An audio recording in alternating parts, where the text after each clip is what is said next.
కళ్ళల్లో మెరుపు మెరవాలి, కారు చీకట్లో దారి వెతకాలి, గాలి బాణల్లో ఉరుమై సాగాలి, తగిలే గాయాల్లో ధ్యేయం చూడాలి.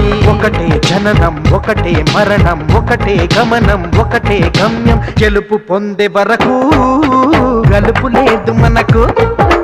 బ్రతుకు అంటే